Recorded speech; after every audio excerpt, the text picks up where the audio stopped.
Hello hello hello hello hello hello. हाँ तो चलिए। हेलो मेरे friends. Hello hello my dear student, आप सभी का स्वागत है 2.0 में, साइंस पार्ट का 2.0 में। तो चलिए आज हम लोग टॉपिक फिजिक्स का एक अगला टॉपिक लेकर के आए हैं। इस टॉपिक का नाम है चिन्ह परिपाटी और आवर्धन। पिछले वीडियो में आप लोगों ने देखा होगा दर्पण के बारे में जो पढ़ा, उसी से संबंधित एक और पॉइंट है आवर्धन। यह आवर्धन की आवश्यकता क्यों हुई, इसके बारे में आप पहले जान लीजिए कि आवर्धन क्या है। सबसे पहले ये जानते हैं कि दर्पण में जो प्रतिबिंब बनता है वह दर्पण में चाहे तो आगे बनता है या तो कभी पीछे बनता है। तो दर्पण के आगे और पीछे बनने के कारण वस्तु और प्रतिबिंब के बीच जो संबंध स्थापित किया जाता है जिस चिन्ह के द्वारा, वही चिन्ह चिन्ह परिपाटी कहलाता है। यानी कहने का मतलब ये हुआ आपका परिभाषा अपनी भाषा में कि चिन्ह परिपाटी हम उसे कहेंगे जिसमें प्रतिबिंब और वस्तु के बीच दर्पण में संबंध चिन्हों को दर्शाता है, उसी को हम लोग चिन्ह परिपाटी कहते हैं। चिन्ह परिपाटी, आइए हम लोग इस डायग्राम के द्वारा समझते हैं कि चिन्ह परिपाटी में कैसे संबंध साइन दर्शाता है। यहाँ देखिए दर्पण के बाईं तरफ, जिसको हम लोग प्रवर्तक सतह कहते हैं, यानी प्रवर्तक सतह की तरफ जो भी वस्तु होंगे वो सब ऋणात्मक होगा। कैसा होगा? ऋणात्मक। और दर्पण के दाहिना तरफ जो होगा वह धनात्मक होगा। और दर्पण के नीचे यानी कि प्रधान अक्ष के नीचे जो होगा वह आपका ऋणात्मक होगा, और प्रधान अक्ष के ऊपर जो होगा वह आपको धनात्मक होगा। चलिए हम लोग फिगर में देखते हैं। यहाँ एक एम और एन एक दर्पण है जो जिसका प्रधान अक्ष ओपी है, पी ध्रुव है, और इसके एक बिंदु एफ जो फोकस है और वक्रता केंद्र सी है। इस पर एक किरण आपतित हो रही है जो प्रवर्तन के बाद मुख्य फोकस से होते हुए यह बाहर निकल रही है, और एक किरण जो है वक्रता केंद्र से होते हुए दर्पण पर आपतित होती है और प्रवर्तित होकर उसी दिशा में वापस लौट जाती है। तो यहाँ पर चिन्ह परिपाटी में हम लोग जानेंगे कि प्रतिबिंब और वस्तु के बीच में क्या संबंध है, कैसा साइन होगा, इसके बारे में चिन्ह परिपाटी बताता है। तो चिन्ह परिपाटी में जितना भी दर्पण के बाएं तरफ है, दर्पण के बाएं तरफ जो भी है यह सब ऋणात्मक होता है। यानी आपतित प्रकाश की किरण की दिशा धनात्मक होगा और जिस दिशा से आ रहा है वह दिशा ऋणात्मक होगा। यानी अपनी भाषा में समझने के लिए कहा जाए तो दर्पण की बाईं तरफ ऋणात्मक, दर्पण की दाहिना तरफ धनात्मक। इधर हम लिख देते हैं प्लस, यानी कि धनात्मक होगा। इधर दर्पण के दाहिना तरफ धनात्मक होगा, दर्पण के बाएं तरफ ऋणात्मक होगा। और ये भी ध्यान रखिएगा कि दर्पण में जो प्रधान अक्ष होती है, यह प्रधान अक्ष के ऊपर, प्रधान अक्ष के ऊपर जो होगा यह धनात्मक होगा। क्या होगा? धनात्मक, जिसको हम लोग पॉजिटिव साइन देते हैं।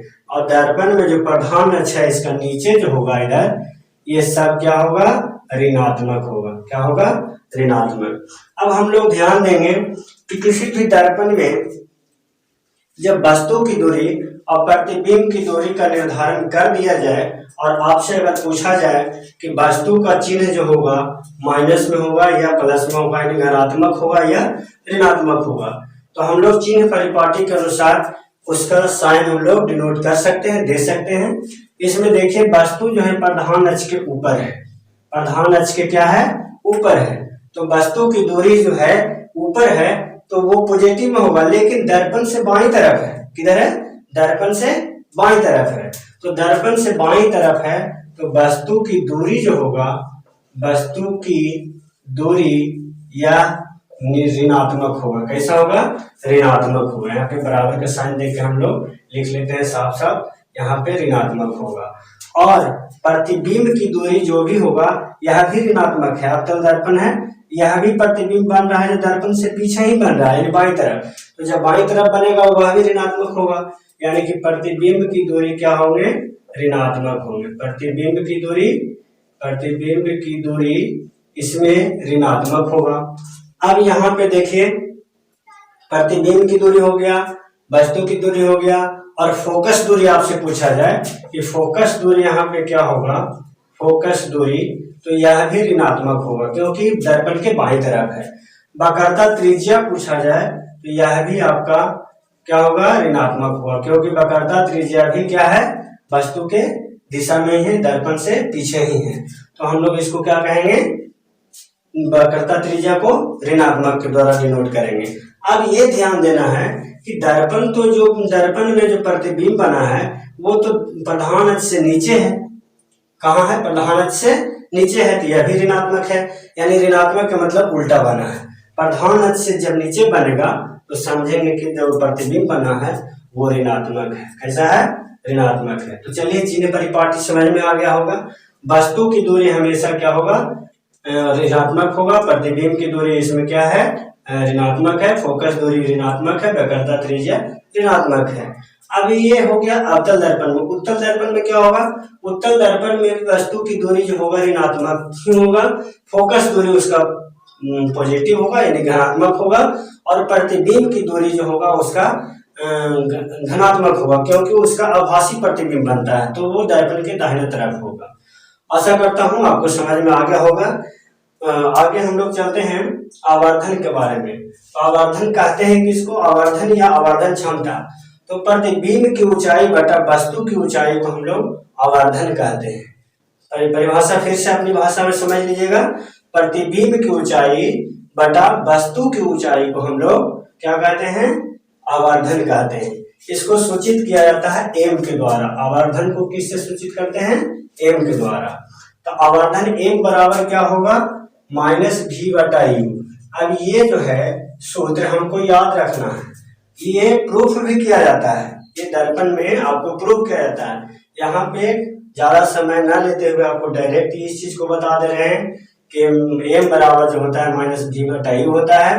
कहीं कहीं पे आपने ये भी लिखा हुआ देखे होंगे कि एम बराबर H2 माइनस H1, ये प्लस में होता है, और माइनस भी बटा माइनस यू।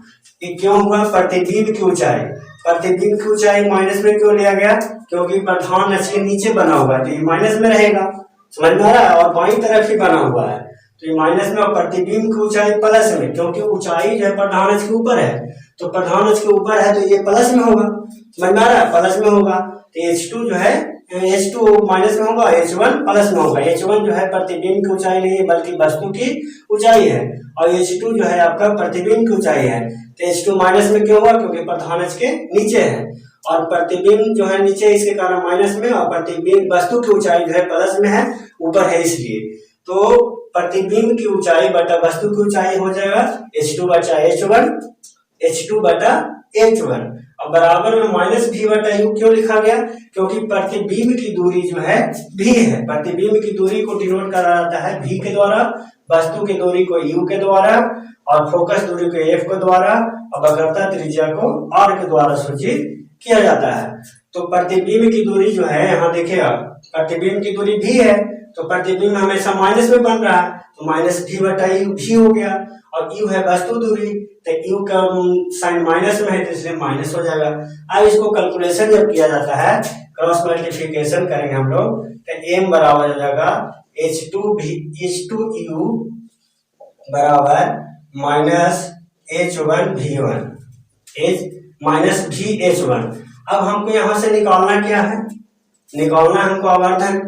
तो अब देखिएगा कि प्रतिबिंब की दूरी और वस्तु की दूरी जो है तो क्रॉस मल्टीप्लिकेशन करके आगे हम लोग इसको निकालेंगे, तो माइनस भी बटा यू हमको आ जाएगा। क्या आ जाएगा, माइनस भी बटा यू। डायरेक्ट हम लोग याद रखेंगे माइनस भी बटा यू के बारे में, ठीक है, माइनस भी बटा यू के बारे में।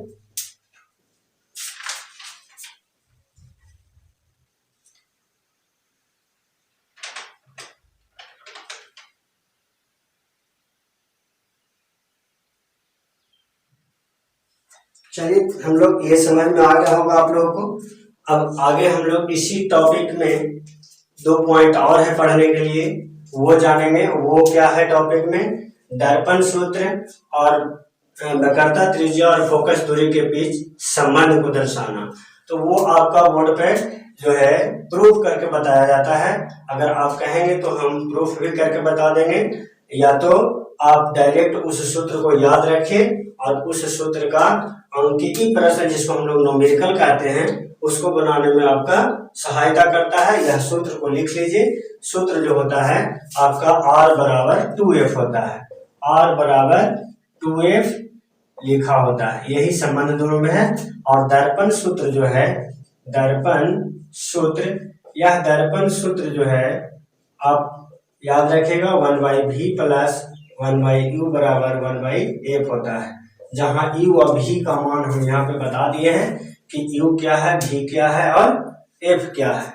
और ये आपका वक्रता त्रिज्या और फोकस दूरी के बीच संबंध है। तो वक्रता त्रिज्या और फोकस, कहीं पे आप ये भी देखे होंगे कि f बराबर r/2 है। तो यही से बन के आया है, r बराबर 2f है, हम f इधर को लाएंगे तो 2 नीचे आ जाएगा, r बराबर 2f हो गया। तो आशा करता हूं कि आपको ये वीडियो समझ में आ गया होगा, ये लेक्चर समझ में आ गया होगा। अगर आपको समझ में नहीं आया, जो प्रश्न आपके दिमाग में उठ रहा है, वह प्रश्न को आप कमेंट बॉक्स में नीचे पिन करें, हम उसका जवाब जरूर देंगे। आप चैनल को जरूर से जरूर सब्सक्राइब करें, अपने दोस्तों के साथ शेयर करें और ज्यादा से ज्यादा शेयर करें, ताकि जब भी वीडियो लोड किया जाए तो सबसे पहले आप तक नोटिफिकेशन पहुंचे और इस लेक्चर का आप ज्यादा से ज्यादा लाभ उठाएं। Thank you very much.